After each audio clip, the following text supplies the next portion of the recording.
Hello, welcome into One Resource Floating. I have a bit of a neck beard here today because I just came back from vacation.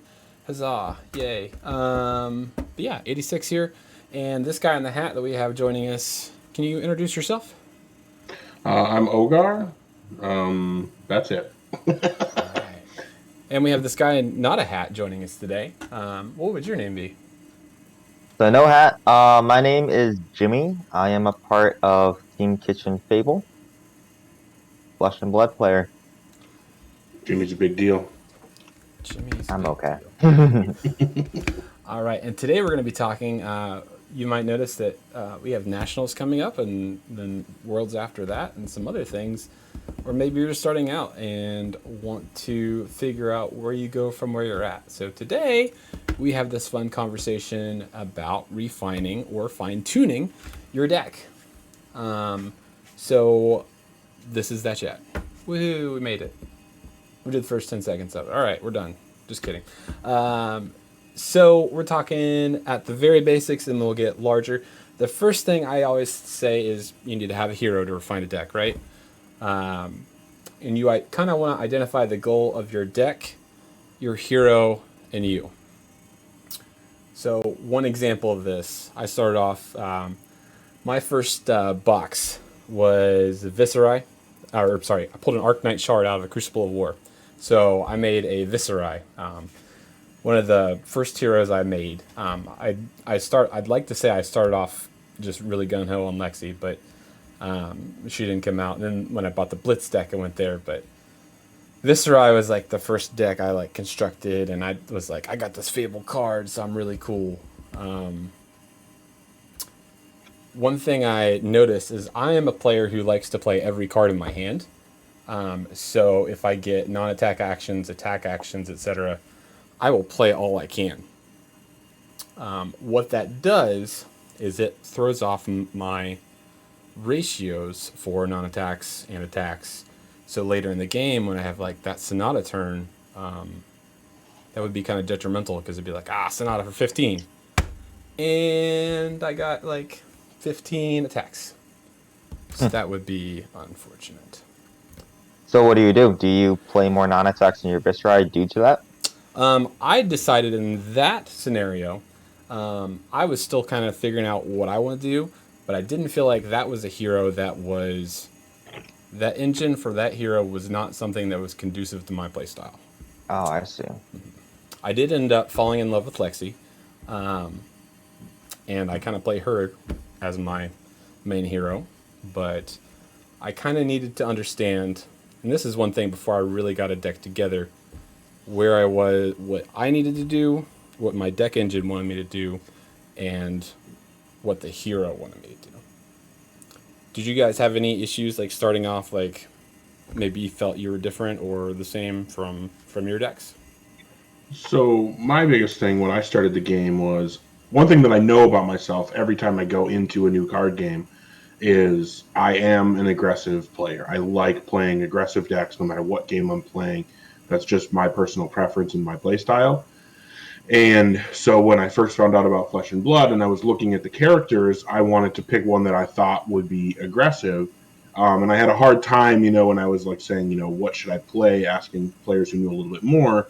Generally, the answer that you get a lot of times is, well, different heroes can be played differently, and like everything is so different that it's really hard to say. And people try to compare it to Magic, and I'm not that experienced with Magic, so it's hard to say. So I picked Brute, like I picked Rhinar because I thought, like, oh, this guy looks like he'd be a really aggressive character from his art, but he actually doesn't really play as an aggressive deck. It's more of this kind of like mid range, and then you try to set up your big turns kind of thing. So it's like a almost a mini combo mid range style that deck wants to play.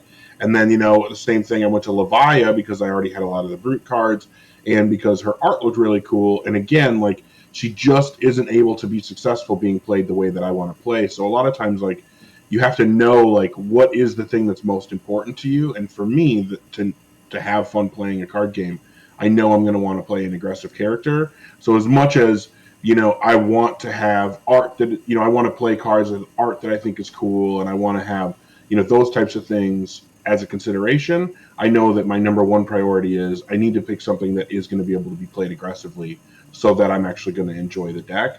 And that, for me, is what I know about myself. That has to be, my number one priority. Then I make sure everything else falls in line with that after I've satisfied that. And then I go, with the other, requirements. But as Jimmy can probably tell you, that's not the only way to choose what kind of deck you want to play. You can have other priorities when you're deciding, what hero or what style of deck you want to play. Well, I think that everyone plays card games a little differently, and the main goal of a card game should be to enjoy yourself, right?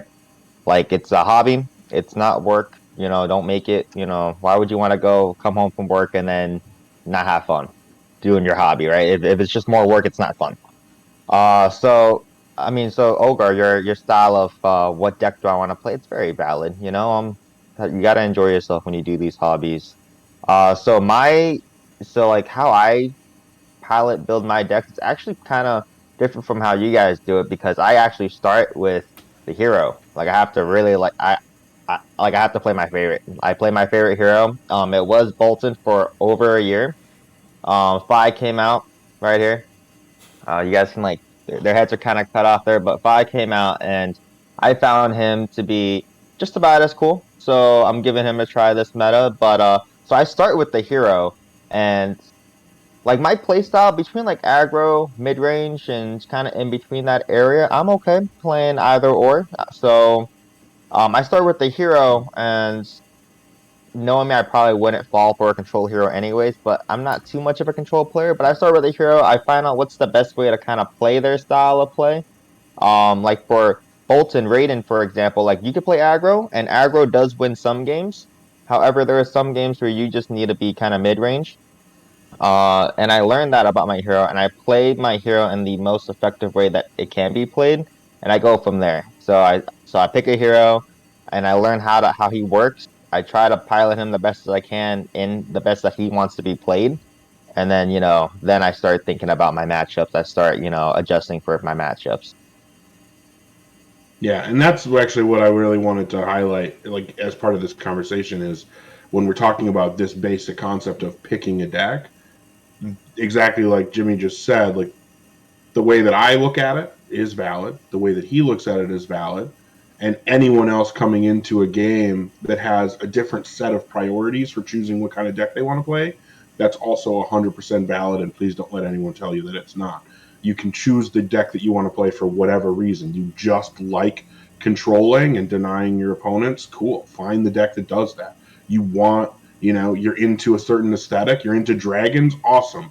Flesh and Blood now has a deck that you can play that has dragons in it, and you can base everything around that. So you don't have to say, oh, I only want to play this play style, or I only want to play whatever. Like your priorities can be your own. One thing that Jimmy said that really spoke to me was having this. It's not work. You definitely you want to come home and play this game and it be fun. And it's easy to get caught up in. I just want to do well and I just care about the results. And I did competitive esports for a little while, and that was one thing that I think that separates the people who have trouble with this and the people who don't. When somebody loses and they have a really hard time versus somebody who maybe loses and they learn from it, I think it's something that one thing I would have to recommend, I'm figuring out what best way to say this, is I would have something outside of the game that I wouldn't make this game your life at the end of the day. Like, this is a great thing to have, but don't say, oh, outside of work I just have FAP. Go on walks, go out, be social, do whatever you need to do. Don't be social. But I think that having a clear mindset is going to be one of those things that helps you really refine your deck and yourself. But that I digress on that. I think one of the things about Flesh and Blood and Flesh and Blood as a whole, this current meta for sure, is that you can play your favorites. You can play something that you want to play, and if you are willing to put in the time, the effort, the testing with the deck, you could win with it. It's not like we're in like a 1 or 2 deck format where if you're not playing these certain decks, then you might as well not even show up to locals. Like just about any hero can like perform well at locals, even regional events like Road to Nationals and ProQuest. We're seeing we just had a Dash win a calling. So that's very impressive. Dash, a hero who I don't think was on anybody's radar for a while, and even now, even though it's in a pretty decent place this meta, you still have people that think that Dash is missing this and that, and it's a C tier hero because it's been a lower tier hero for a while. But you could put time into just about anything, maybe besides Azalea, unfortunately for her fans, but just about anything else, and kind of get there at least with your locals, your regional events. Like if you go to a calling or above, and maybe you want to spike it a bit. It's understandable, but you don't, you could play just about anything you want in just a casual or the majority of your Flesh and Blood playing experience. Yeah. I think we see that with players like yourself, Jimmy, when you barely anybody was playing Bolton and you were still finding a lot of success with him, even though he wasn't considered, a high tier character. Everybody said you can only play Starvo or Prism or Chain, and you were still finding a lot of success with Bolton. We had, in that same meta, we had people like Man Sant still finding success with Leviah, even though everyone said Leviah is a D tier hero. I mean, there's even a guy in my relatively local to me here in Minnesota, who goes to events and tops or wins with Leviah when everyone says that she's a trash hero that you shouldn't even waste time on. Same with, if you look at the New Jersey Pro Tour, there was a pretty clear meta, right? Like, I mean, it was Starvo and Prism and Chain, and then the Kanos that kind of took everything by storm because nobody had Arcane Barrier. But then, lo and behold, you have Yuki Lee Bender, who is a Lexi specialist on her brew of Lexi, just the way that she wanted to play it, and she was extremely successful. She had a really impressive record with a hero that basically no one else found success with. And I think that just speaks to, with a game like Flesh and Blood that is so skill-oriented, obviously there's still RNG in the game, but it's so much more geared toward, rewarding skill over randomness, over luck, that you can put the time and energy into the character that you like, and as long as you're willing to make the necessary adjustments and play it the way the meta around you demands, you can still find success with it. It's a little bit more difficult. Obviously, in the Starvo meta, it was easier to buy the right cards, build this Starvo deck that you found on FabDB or FabTCG, and probably get a lot of wins with it. But if you really want to be a loyalist to a Bolton or a Lexi or a Leviah or whoever, you still can find success. It just requires you putting in the time. I'll fight you on that Azalea comment, by the way. No, yeah, everything I just said except Azalea. But that's what you're fighting, huh? Because I don't know, man. Like, even there are some people I've talked to and played against that are like diehard Azalea fans, and that deck can only win certain matchups in my experience. I would also like to see it happen. It just, Yeah. I'm not an Azalea player either, so I don't know the ins and outs, but it just seems to be there's something, that's stopping, these hardcore guys from getting there with her at the moment. But, I mean, if it happens, I'd be happy to see it. But I think one great thing was brought up, and we talked about a little bit of the meta, and even at the last Pro Tour, having the Kano when none of these Starvos had Arcane Barrier, etc. Understanding the meta, like you play with your friends, there's a meta there. If you play at an armory event, there's a style of play within everyone there. If you play at a Pro Tour or Nationals, like, I would understand pockets of the meta and how they work and how that affects your deck. Just kind of going into an example. So I love Lexi, as I stated. She can be very aggro, but the way that I have the deck configured, it is very weak to someone who uses defense reactions and just blocks everything out. And once I get fatigued, then they can kind of come back and take me out. So there is an understanding of, okay, do I feel like this is prevalent? We have a possible banned restriction announcement coming up. If Prism hits Living Legend, will there be more Guardians? Will that be something that I'll have to deal with more? Do I need to think about putting Dreadbore on my side list?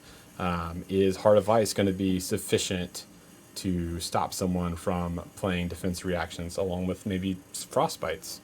So realizing that meta can definitely have an impact on what you want to do with your deck.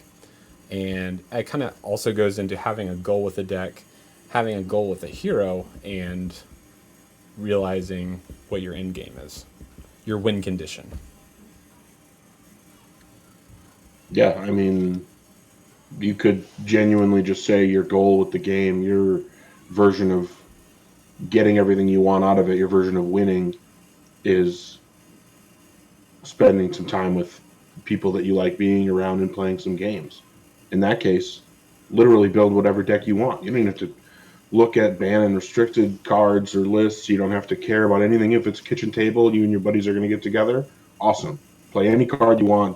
Doesn't matter what anybody else says. Play whatever you want. Have a good time. Doesn't matter who wins or loses. That's still a totally valid way to play and have a good time. If your goal is winning a pro tour, then yeah, you're probably going to approach it a little bit differently. You're going to pay more attention to those ban restricted announcements. You're going to pay more attention to, what the statistics are of what decks are winning, what kinds of events, and what areas of the world you expect people to come from, what's winning in those areas, specific players that you might be worried about. If you're going to a pro tour, you're probably thinking about, the guys who've won callings, people like Michael Hamilton and Tyler Horspool and Tarek Patel, Michael Fang, whatever. You're thinking about those types of players, and you're going to, all of those things have to be a consideration. And then you can be anywhere in the middle there too. You can be just satisfied with having a positive record when you go to your armory at your local game store every week. That could be all that you really care about. So yeah, I mean, just knowing kind of like however you want to approach picking a deck, all your different preference lists are valid. Whatever you consider to be, your version of getting what you want out of the card game, that's also valid. Whether it's winning everything, not caring about winning, or anything in between. So on the topic of refining our decks and how we adapt for like local metas and then regional, national metas and whatnot. The way I like to approach it is so I'm a pretty competitive player. At least I try to be competitive with the game. And when I have a deck and I'm working on this deck, I'm working on a deck that I'm bringing to like nationals, to like a calling, to like if we get their worlds, right? And I will take that same deck to like my locals. And what I mean is, so I don't have a deck for like my locals and then a deck for like if I plan on taking nationals. And that means I take a deck that is not very tuned for my locals because I want to be able to, because when you play these national level events, it's a whole field of a ton of people. Like you can go against basically any hero, anyone. So you want to make sure that your deck doesn't really have holes in it. If you take your deck to like a local, you can know your local meta very well. You can know your local players and be like, oh, okay, let's see, I got about 8 to 16 guys on my locals, and I know none of them play Kano, right? So I don't have to bring in any Kano, no Oasis or Novan or anything like that, right? And someone could bring in their 80 card deck without any respect for Kano just because, I don't need it in this local meta. But the way I play the game is I bring in the deck that I plan on bringing the nationals to my locals because I want to be able to, perform well on my locals with a deck that, this deck isn't just for locals. I'm trying to win big with it. You know what I mean? And it kind of works the other way around too, where like if I know my locals has a Kano player, and I decided that instead of going AB3, I'm cutting one of my ABs for something else that I needed room for on my board. I will bring my deck with AB2 into that locals because I want to see, well, this guy plays Kano, and I think I can cut an AB. So let me try, this game plan of running AB2 into Kano. If it doesn't work, then may I have to reconsider my deck and try to get that AB3 back in here. But I'm not going to go to my locals with a deck with AB3 and 3 Oasis because I know, I got a Kano player that's good there. But that's not what I'm going to do for nationals because I'm not going to have like 6 cards in my sideboard just for one matchup just because it's my local meta, but not, you might not even face a Kano in nationals, I guess to kind of summarize, I like to try to, keep my deck kind of well-rounded. I don't want to have holes even when I go into locals and that matchup isn't expected. I want to make sure that this deck that I'm bringing to nationals can perform. I want to test it, And I know for me, like I'll start off like I'm at the point I'm starting at, I have a deck and I'm using it. I definitely like to reflect and take notes, and I'll look back at, how did the health go? Like typically, was it I dealt damage to them in increments of 5, or was there a turn that I just like blew out and did a bunch to them? Same with how they're interacting with me. Like, what interaction typically does my deck have? What am I seeing? Do I see that I have a damage drop off after a certain point? And I'll kind of try to realize what habits I have. Also, I will do my best to take notes because I don't think you can have them during the match. You have to do them after the fact because I believe it is a outside assistance if you take written notes. But like when I go against Chain when he was popular, if I had a Remorseless, if I started that turn, that Remorseless will be the last thing that I fire because I noticed that a majority of Chains didn't like that Remorseless, and because they're so wide, so they'll take everything else I throw at them, but they're planning to block that Remorseless. So everything else I want to hit, I want that to go first, and then I'll follow up with the Remorseless, and I can kind of shift that plan, seeing how they do. Same with Levia. Sleep Dart would be my answer there. Like, just have that Sleep Dart sitting there, fire off a bunch of things, see how they interact, and then maybe follow in with a Sleep Dart. So realizing what cards certain heroes didn't like was something that was beneficial to me, taking notes and trying to compile that information and how I played. So I think that it's very so that's those scenarios that you mentioned with the remorseless and the sleep dart. They're very interesting scenarios because, like, yes, you saved it for last because you want everything else to hit first, and they're gonna block this. But another advantage that comes from you saving it for last is the less the less information I can give to my opponent throughout a game, the better it's gonna be for you, right? If you show them the remorseless first, and that's like, I don't main chain either. He's not up there, right? But if remorseless is one of those cards that a chain sees and they're like, okay, well, this is a must block. This is like I must block this, right? You might convince them to, okay, well, chain not so much with off turns with his extra cards, but like you might convince a deck that doesn't want this on hit effect to block this, and then they're gonna block. Then they're gonna realize they don't have much of a turn anyways with 2 cards left, and they might end up blocking the rest of your offense, trying to bring it back to parity, trying to reset the board. But if you do it the way you do, where you save it for last, what you do is you get to land all this damage while they're sitting there thinking that they're going to come back. Okay, this hand's worth coming back with.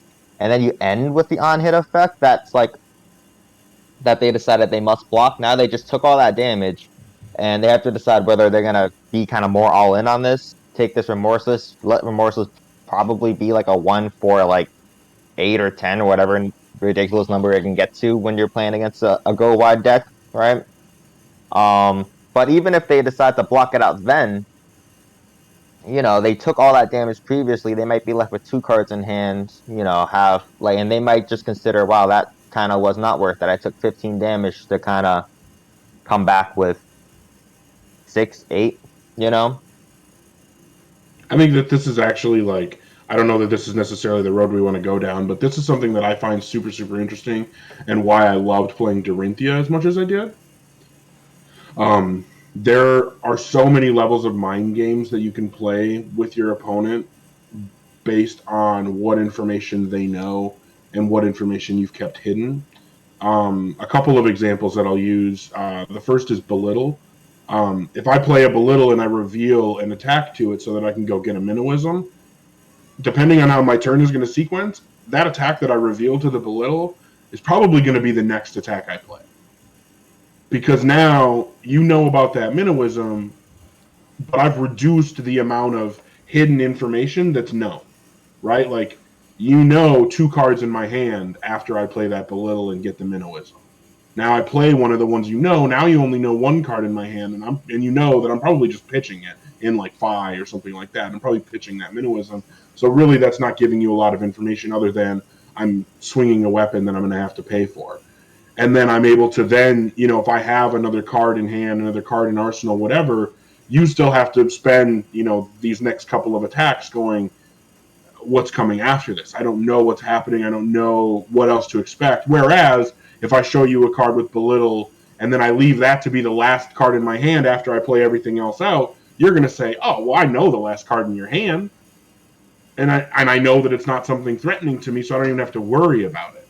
Whereas if you hold something back that they don't know, they're more likely to wonder, is this last card in hand something really damaging that I need to be worried about? Do I take damage I don't want to take in order to prepare to block something I'm scared of? Do I block now because you know what I mean? So that's one really good way to play a mind game. Another perfect example of the type of mind games I'm talking about, playing around with known information, is Lexi, where you can do something like put Lightning Press or a Rain Razors in Arsenal at the end of a turn. Then you go to your next turn, and you have to flip that up so New Horizon activates and you get a second Arsenal zone.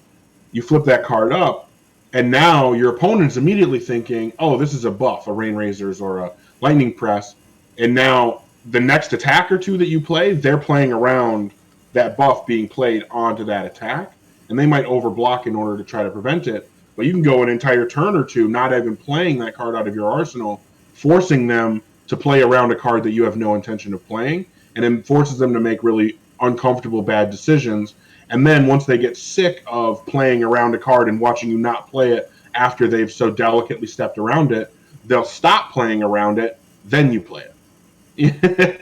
And that was the perfect way like Dorinthia worked all the time, was they know you have attack reactions, so they're going to play around them, and then when you catch them slipping because you've let them think that they have figured you out, that's when you hit them with something that they didn't respect.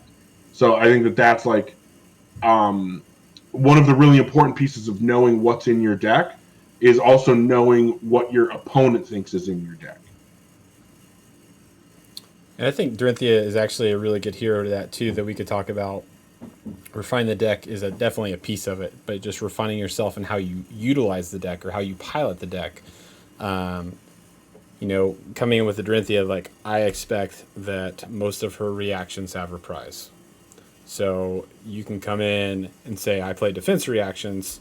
I maybe want to think about, okay, how is this going to affect me? Is this going to deal more damage if I block it out? And then they're going to try to go over the top. Even if I'm on that spot where I can react to what they're acting with, it puts me in a position where I'm putting cards and I have to play around their mind games. It's like, okay, sink below, 4. Okay, well, I'm going to react with an Iron Song response. Okay, well, another sink below. And another reaction. So it kind of goes back and forth.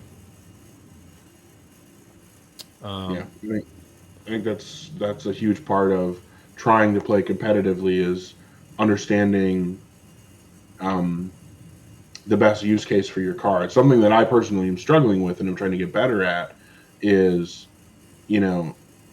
getting that better understanding of when is it best to maximize the value that my hand offers this turn versus when is it best to maybe not have the optimal turn right now in order to hold a power card back, arsenal it, and hope that in the next turn or two I draw into something that increases the power of that card that I've arsenaled. So knowing what cards do need to be played the turn that you draw them versus what cards you can hold on to for a few turns, or maybe should hold on to even if it is detrimental to you in the moment, just so that you can set up something bigger. I think that's a conversation Jimmy and I have had many times, because my tendency is to just kind of play cards as I draw them.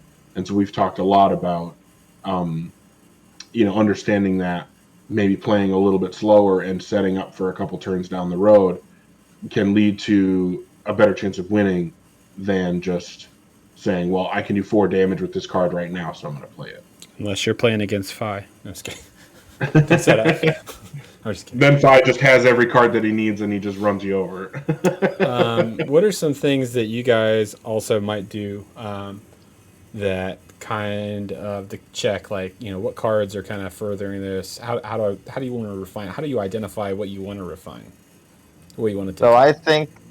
So I think like competitive playing, there's a lot to it, but I would say the majority of it is before you even sit down at the event, right? And that's going to be deck choice and then card selection within that deck. That will be like that's most of the legwork, most of the work when you're refining a deck. That's what practicing, before the event is all for. For example, my five, for example, is what I'm on. I have five, and I practice into a Bravo, and this Bravo is showing me, like he's showing me that I need to have three Sync Belows in my arsenal for him. Uh, or sorry, in my sideboard for this matchup, right? I go against a Bravo and I go like 1-3 into it, just have it doing its thing. I have to realize what a bad matchup is for my deck. So like for in this example, Bravo, and then I have to kind of respect it with my deck. So I bring in the Sync Belows. If you don't test into the Bravo to begin with, and then you play into Bravos at say Nationals without any Sync Belows in your deck, without this out, then you only have yourself to blame when you end up losing to Bravos all day.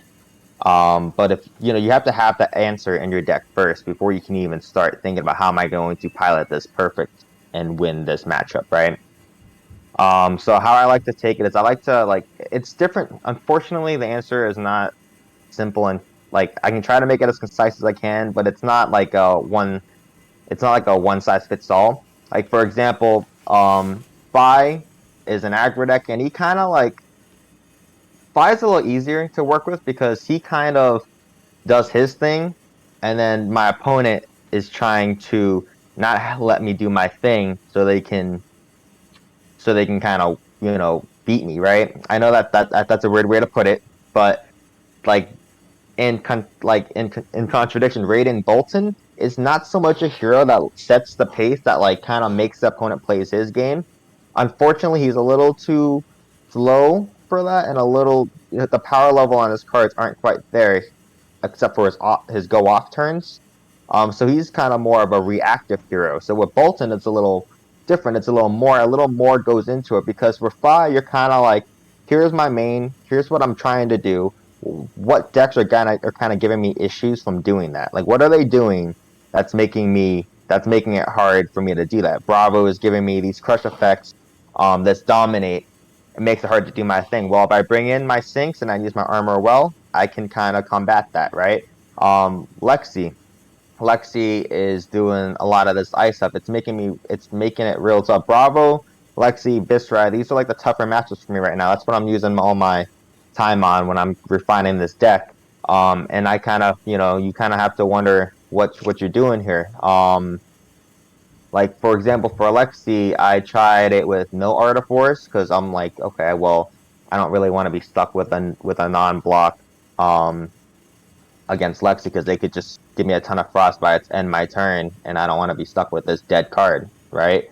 But then, you know, I tried it, wasn't working for me. You try something else, and I try maybe two Art of Force because I really don't want three. I really don't want to like be in the position.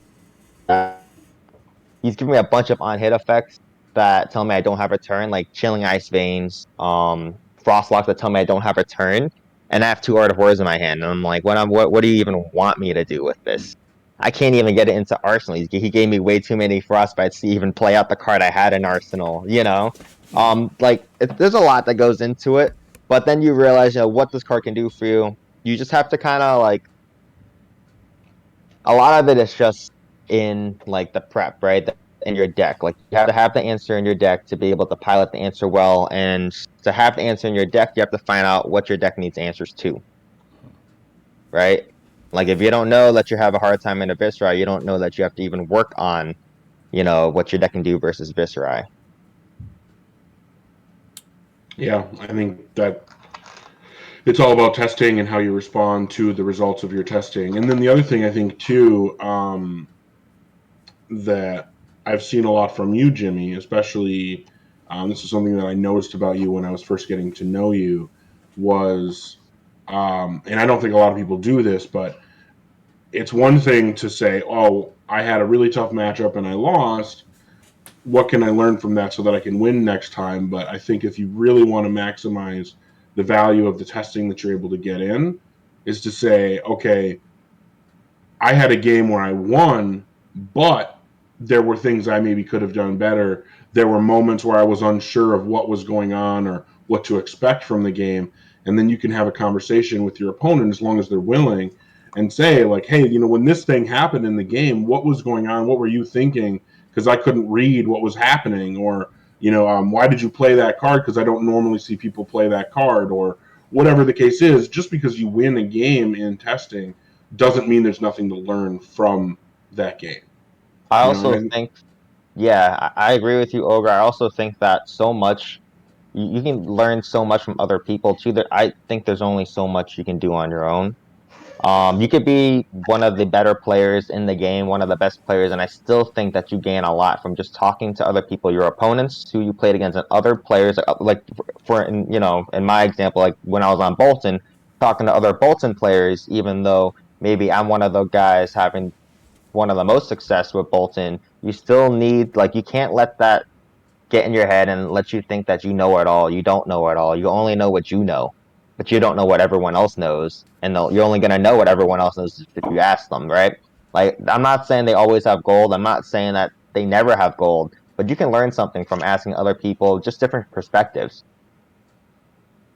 yeah, yeah, I think that's and especially like when we come into a new meta, um, being open to that information and not closing yourself off makes a really big difference, because there are thousands of people out there playing thousands of games, and if you can learn from those in addition to learning from the games that you are playing, you're going to get further faster.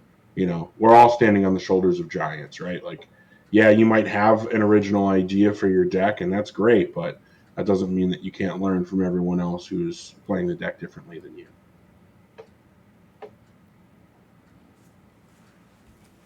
So all of this is great information, and I kind of do want to go back to what happens in those losing matchups, and what you change. Like personally, I know through notes going through myself, like with Lexi, like Channel Lake Frigid and Frostbites are all really great, but I find that I do better getting cards out of someone's hand. So Insidious Chill, Chilling Ice Vein, and having that fusion, definitely, I found that end goal of getting something out of someone's hand, not even to block with, that is what makes or breaks it for me. But there are still some matches that going into, like as Lexi, I just have a crazy hard time with. I remember that I went to an armory a couple weeks ago in a different state, and I fought a Bravo, and he had, during the game, I saw 3 Command and Conquers and 7 pummels. One game he actually Command and Conquer and double pummeled me. And then I know he had some stamp authorities too to deal with the on hits. But like when you come to that situation, what do you guys like typically like? I don't think that is there a way that my current deck could have got around that. I think he was just too prepared for that matchup and knew exactly how to handle it, or he was just teched against it very well. But what would you have done if you were me? Like, how would you walk away from that position or that game? Okay, so it's a little tougher with so some heroes don't really have an auto lose matchup, right? Like for example, I'd say maybe Fi. I would also say Raid and Bolton. Besides, like maybe just Viscerai aggro, like Runeblade aggro. Like there are some decks that don't really have like a matchup that just inherently how it's built, just totally stonewalls the deck, right? So those are the decks I work with. So it's a little easier with your scenario. Like Lexi already has a really tough time in the Guardian, correct? Mm-hmm. And then like you see these Bravos like when they run their 3 CNCs and all their pummels and stuff. I kind of think that Bravo, it might not be respecting Prism. So that type of Bravo can only exist if it doesn't respect Prism as much as some of these other Bravos do. Prism is on her way out, so like these Bravos are getting a little more bold, right? She's on her Mm-hmm. way out. They have a great place in the meta other than Prism. But when you go into this type of, for example, your situation, your Lex, you came out of like 3 CNCs and like 7 pummel Bravo. What am I gonna do in that matchup? My first step would be if I didn't know myself and I didn't have like a team I could talk this out with, I'd jump onto the Flesh and Blood Discord in the Lexi chat and I would say, hey guys, I just went against a Bravo with and he hit me with 3 CNCs and had like 7 pummels. Have you guys faced a Bravo like this? What do you think? What do you think? We should be doing, right? Kind of crowdsourcing your information. Like, there's only so much you can come up with on your own, but maybe you can kind of see if someone has already had that experience. See what they have to say and maybe consider it. Maybe try it. If it doesn't work for you, try something else. But that's one way to go about it for sure. Yeah, I think the big thing is the two things that I would want to do in that situation are exactly what Jimmy just said, which is try to see if there are other people who already have a solution figured out, whether that's a team or a small community that you're a part of, the major Facebook and Discord groups or whatever like that. And then the other thing would be to try to figure out a way to get more reps into a list as close as possible to the one that you struggled with. Yeah, Because absolutely. sometimes those decks that you just feel like are an auto loss, it's because you didn't know how to play the matchup. And it's because, like, if you haven't seen that style of that deck before, like, for example, most Guardians have been playing very, very defensively and have been, like, there's been a very specific way to pilot Guardians over the last several months, if not longer, because of the way the meta has been. Like, Guardians can only be viable or have only been able to be viable by being piloted a certain way. And now that we're coming to things like not only Starvo, but Chain being gone and Prism almost being gone. And, most people are moving away from Prism because they want to be ready with a new deck when she's gone. There's so much less of that out there that the Guardian decks are changing. And if you haven't been getting reps into the new version of the Guardian decks that are floating around, the first time you see one, it might be, that you get completely destroyed by it, right? That's like part of why I stopped playing Dorinthia.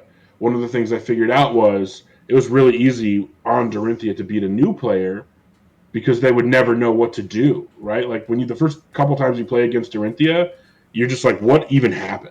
Like, how did that game even? How did I get to 0? Like, I don't even follow how I ended up where I ended up. And then if you're Dorinthia, you start playing against the higher level players, the players that are more experienced. Then you start realizing, like, oh, well, they know all my tricks. They know when to block and when not to block, when to block from hand, when to block from arsenal, and all that kind of stuff. And now it's impossible to win because I can't play the mind games that my deck relies on in order to get the victory. So it's that familiarity with a matchup that makes a massive difference. And that's one of the exciting things about a new meta is that you might be on a deck that other people aren't prepared for. But it's also one of the scary things about a new meta because your opponents might be on a new deck that you're not prepared for.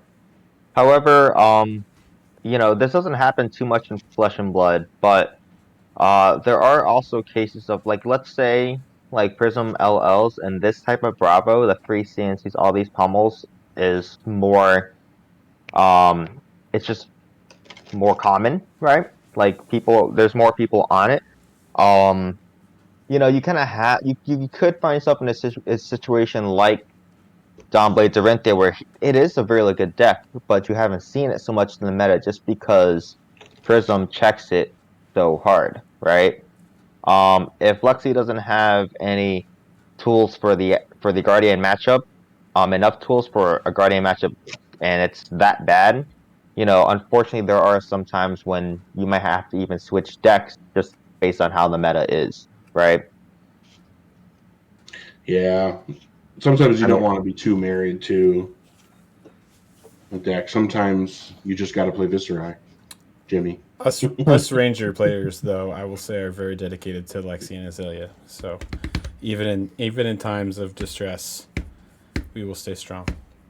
yeah, you could definitely try, but you might have to do what the OG Bravos and the Dawnblade Dorinthias have been doing for a couple metas, where it just, if it cannot be won, it cannot be won, right? Um, like, I think there's one thing from taking there's a difference between taking an unfavored matchup, like let's say Fire into Bravo, but there are tools that where you could turn it in your favor. Like that's one thing, and then another is like let's say Dawnblade Dorinthian's a Prism where you, there's not enough tools or something. Like there's just like it doesn't work, right? And if it doesn't work, on the topic of refining your deck, if it doesn't work, you may have to do a different deck, and that's not often. I wouldn't jump straight to that conclusion. I would, even in that case, I would first, if I couldn't figure it out on myself, I would see if anyone else could figure it out. And it's only when nobody seems to be able to, win the Lexi into Command and Conquer Pummel Bravo is when you start kind of wondering if it's one of those matchups, right? That's when you also have to go back to when we talked originally. The first thing we talked about is figuring out your priorities, right? What are your priorities? If your priorities involve winning a Pro Tour, going to Worlds and topping, then yeah, I mean, one option that you always have to keep in mind is switching decks. You always have to be thinking about, what are the matchups, what are the answers that are available, what has the best statistical likelihood, what's the meta going to look like, what's, all those kinds of things. But on the other hand, if your goal was just to get out to the game store and play some games, then you might lose to Pummel Bravo and just say, yeah, that was part of the day. I still got to go out. I got to play some games. Got to see some people I know I like. I got to meet some new people that were really cool. And that might be just fine. So, just coming back to those priorities that we talked about and saying like, yeah, I mean, if you are shooting for, high level victories, then you're going to have to approach these things a little bit differently than if you just were playing just to get out of the house and hang out with some friends at the card shop. I think it's important to also note that you have to, on the topic of refining your deck, and there's just this one matchup that you cannot defeat. You have to really make sure that it's not very probable to pilot your way out of a victory. You can't just like lose to it one time, and it was like a smashing, and you just decide, this deck is trash. It's not going to work. Or I don't even think you can even lose to it and lose to it a couple times and decide that. Like you really have to do the legwork and do the testing and really find out if it's one of those matchups that you just cannot, like 80-20, you cannot pilot your way out of this matchup. That's only then would I consider like, okay, I probably may have to switch decks just because I can't beat this matchup. But Oh yeah, because that deck might even not have worked against someone else. Like that one game could have been like where all the stars had aligned, and he just pulled all the good cards, and then the next game, like 3 games, he's like, yeah, I can't even deal damage. Yeah, and the other big part, like we talk about, like knowing the meta, and I know sometimes when you're newer to a card game, when you're new to playing competitively, you might not really understand even what that means. But essentially, what we're talking about is if you're bringing Lexi to a large event and you know that there is a Bravo list that you are have a 20% chance of winning, 80% chance of getting dominated, you might still be comfortable bringing that Lexi list, knowing that number one, only 3 people in the entire 200-person event are going to be on a list like that, and of those 3 people that are going to be on that list, they're more likely to run into bad matchups like Prism or Dromai or whatever that deck is afraid of. They're more likely to run into those decks, and I can beat those decks that I'm also more likely to run into. So by the time we're 3-4 rounds into the event, I'm probably never going to see those Bravos. So as long you might make that decision of saying like, I only have a 2% chance of seeing a deck that I'm scared of in the early rounds, and I have essentially no chance of seeing it in the later rounds. So maybe it's just worth hoping to dodge that matchup. And obviously that's not going to be your first response, right? You're not just going to say, well, I don't have to test this because I'll never see it. You should still test and still try and see if you can find the answers and fit those answers into your deck. However, knowing the meta just means understanding like, yeah, the likelihood that I actually run into that deck and experience this problem is so low that I'm okay with taking that risk. Yeah, that's a good point. That's what we're seeing like in real time with all these Bravos and Dorinthias we see at these big events. Like Prism's not yet gone. They're just weighing. I have a really good matchup against most of the other top tier decks. Almost an auto lose versus Prism. You know, I'm willing to weigh it to where I don't think there'll be that many Prisms to begin with.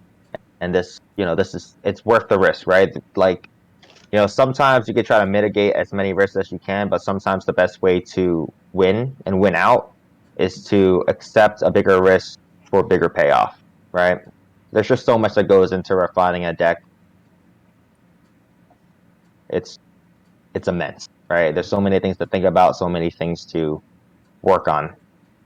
And I'll wrap up this, and then we'll say one more thing. I think that there is, as much as this is very valid. Switching heroes when you hit that spot, if you don't feel like you can overcome things, that's not an invalid statement. And this kind of goes back to, does your deck work? Do you, the deck, and the hero all have the same goal? Are you playing the same way? And then looking at your meta, those are all really valid.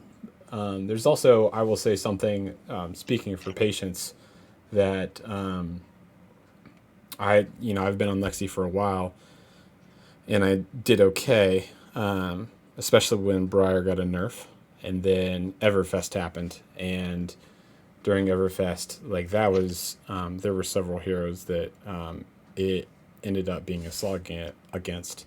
Those are all living legended now, thankfully.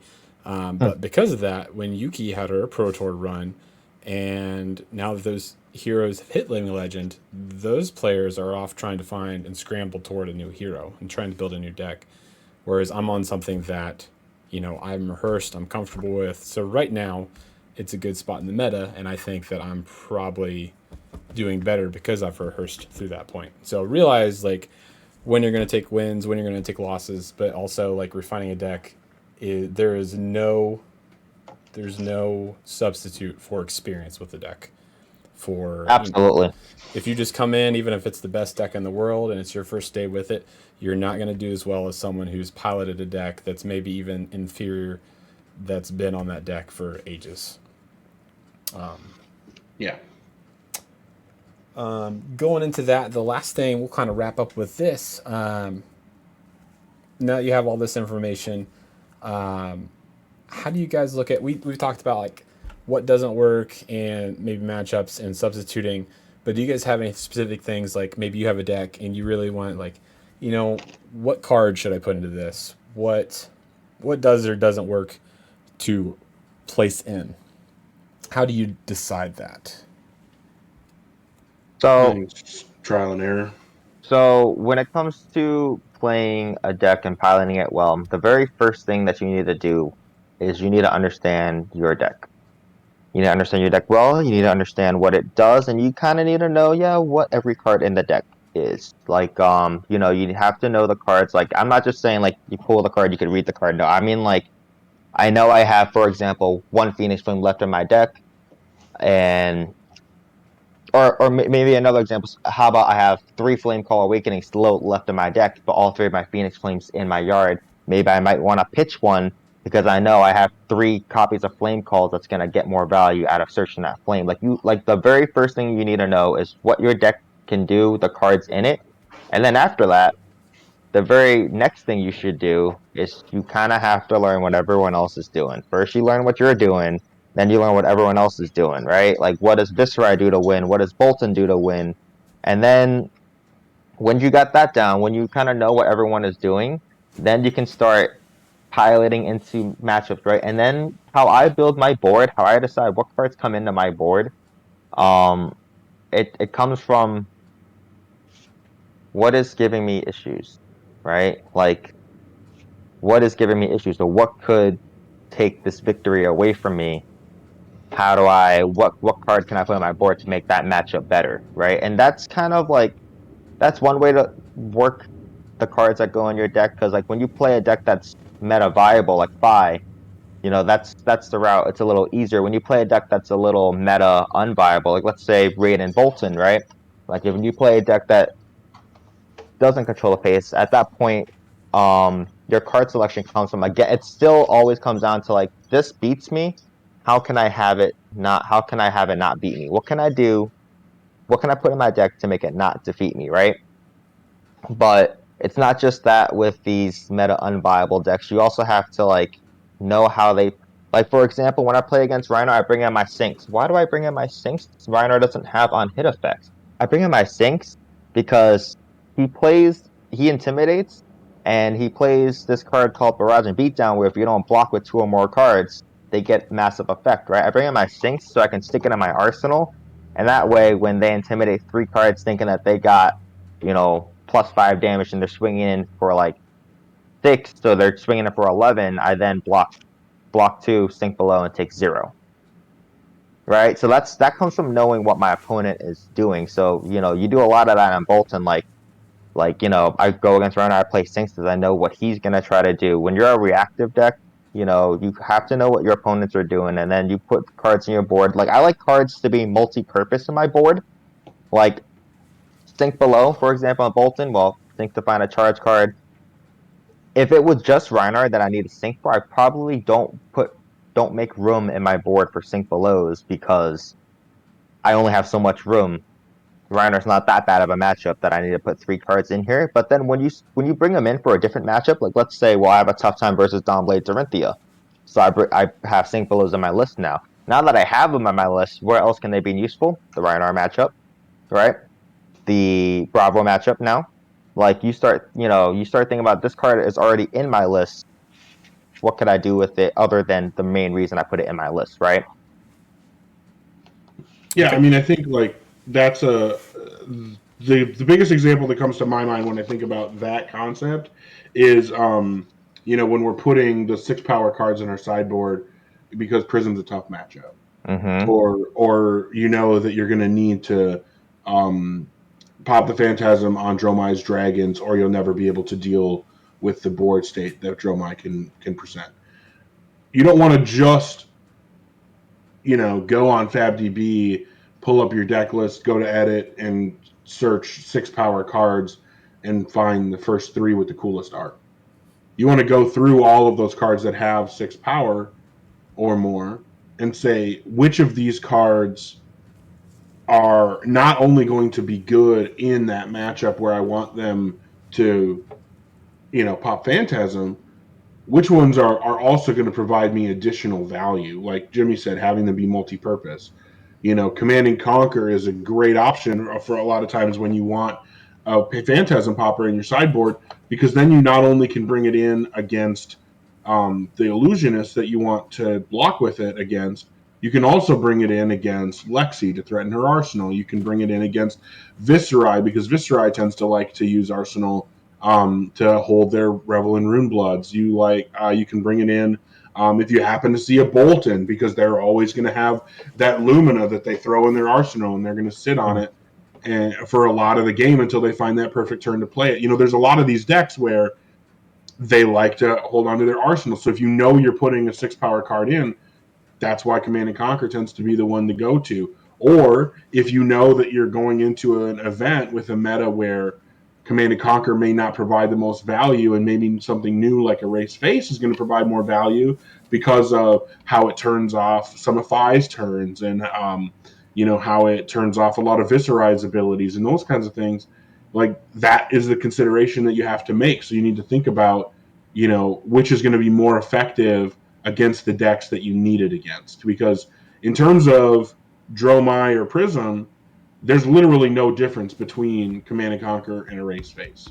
You're probably never going to run into a situation where one is actually better than the other, because they're at least not significant to a significant degree, because they both, you block with them and it pops a Phantasm. It did its job in that situation. So you need to make sure that you're thinking about what other situations is this going to be relevant in. The other thing that I was going to say, as far as like deciding what goes into a deck, like my first response to that question, it's trial and error. Like I just think about one of the most exciting times that I've had in this game was as the Uprising cards were being revealed, and Jimmy and I were tossing them all the Fi cards, all the Ninja cards, all the Draconic cards into Tabletop Simulator, and we're running. I was just like running this like back end, upload them myself because no one else has done it yet, or I don't have access to anything anyone else has done to get them into Tabletop Simulator. Upload them myself, and then Jimmy and I sit down and go, well, I think this card is going to be good because it's a great ninja card, and this card's going to be good because it says Draconic, and I think it has a good ability. And then I built a list, and he built a list, and we're throwing them against each other, and we're testing into other things. And as you go, you think of these cards that, like, I think we automatically both started with 3 ancestral empowerments in each of our lists, right? And then you play some games, and you're like, oh wait, this card actually does nothing in this list, and those come out. You think like, oh, it's a ninja. That card's a ninja staple. It must be good, and it just turns out not to be. And that goes back to what I was saying about like taking notes, like your game, like just jogging down, like, oh, that card isn't useful. Take it out. Yeah. Every time I drew that card, I didn't want it in my hand. Cool. Take that card out of the deck. Every time I played that card and I thought it was going to be really impactful, it actually did nothing. And then you say, cool, take it out of the deck, replace it with something that's going to have more impact on the game, that's going to be more versatile. And so, like, that whole period of making those discoveries, of saying, like, I thought that ancestral empowerment was going to be a staple, and fine, it turned out not to be. Understanding that and being willing to admit that your initial assumption was wrong and you need to learn and make the adjustments accordingly. The other side of that being, I thought Ronin Renegade was a terrible card. I thought no one would ever play Ronin Renegade, even Reds. Now it turns out having that red 3-power go again is actually really crucial to the deck. It's a great starter. It does so many things in the deck that I think most people playing aggressive Phyllis right now are probably running Red Ronin Renegade. I think it's like 100% of 5 decks are running Red Ronin Renegade, yeah. Yeah, exactly. And I remember like seeing that card and thinking, wow, this is just a sealed card, right? This is a draft card because that's the only time it'll be useful. No one will put it in their constructed deck. Yeah, everybody's playing it. And so knowing that, like, the cards that you think are going to be necessary for your deck, test them. Make sure they're really necessary. Make sure they're even worth having around. And then the cards that you write off and say, well, this is useless. It's never going to be relevant to my deck. Try it. It might be. It might turn out to be one of the best cards to include in the deck, and it might, be the engine that the deck runs on, like, those Ronin Renegades and Brand of Cinderclaws and stuff like that. So, yeah, I mean, just having that, like I said, that was one of the most exciting times in my history of playing Flesh and Blood for me, because it was this, like, wild, wild west, great unknown, and kind of getting to discover these things for ourselves. And I really had a lot of fun with that process. And I just think that, that's something that you can do with new heroes. And it's also something that if you are, someone with a high level understanding of the game, you can also, if you have the time to test, you can do that with quote unquote solved decks as well. You can take the solved deck and everybody knows you play this card in this deck, and you can say, what if I ran a list that didn't have that? What if I built my deck for Bravo around a card that no one ever uses? Maybe it'll be bad, but maybe you'll discover something that no one else has tried yet, and it'll be really good, right? Like, maybe you have a concept from another game. Perfect example. When Cheerios Briar exploded onto the scene in the Tails meta, was because a bunch of people said, well, I remember Cheerios RGW decks from Magic. What if I tried that here? Awesome. Turns out, really good idea. It was really powerful. So just having that openness to say, like, yeah, I know people are winning with this deck by building it this way and using this conventional wisdom. What if I tried something different? That can lead to something huge. So I just, like I said, all of that rambling and ranting nonsense to say it's all trial and error. Just try the cards out, and that's the only way you're going to know how good they are, because reading the text on a card, no matter how familiar you are with the game, I don't think there's very few times when reading the text on a card is actually going to tell you how valuable that card is going to be in your deck. And I would say for me, I think both of you guys have said some great things, but for me, looking at it, I tend to look at my deck and myself and how I interact with it. So I looked at Frazzle. I think that was the ice card, ice arrow with dominate if you fuse it, and Flake out. flake out, Right. flake out. I'm so sorry. Yes, You're good, man. shows you how much I use it. No, I use Screwing flake out. your Lexi knowledge. I thought that was a good include, and especially because it will trigger Insidious Chill if I have it out. But I realized, at the end of the day, I don't have an on hit from it. It's dominate. The on hit comes from other arrows if I have them out, but then in itself, it's not really a threat to anyone. So I played a Dorinthia at the Road to Nationals, and it started off that he just blocked out everything I did, especially with his equipment. And then his equipment was dried up, and that gave me time to come back. So once I didn't have to battle the fridge, then I was able to do some damage. I actually ended up coming up winning that game with like a 20 health disparity that he was above me, and I just swung it hard. But if that frazzle wouldn't have been something that he felt like he needed to block, I would assume, because of what, at the end of the day, it's just going to deal damage. It's situationally it's good at the end of the game, but I will typically look at it how it works with the deck, how it works with the engine, and then I'll look at how other people will respond to that. But going off everything, great talk, everyone, today. But we are going to have to go because it is this guy's birthday weekend, right? Didn't you have a Yeah, it birthday? still is. Okay. But do you guys have anything you want to wrap up on, or anything else you want to say? I probably ranted enough.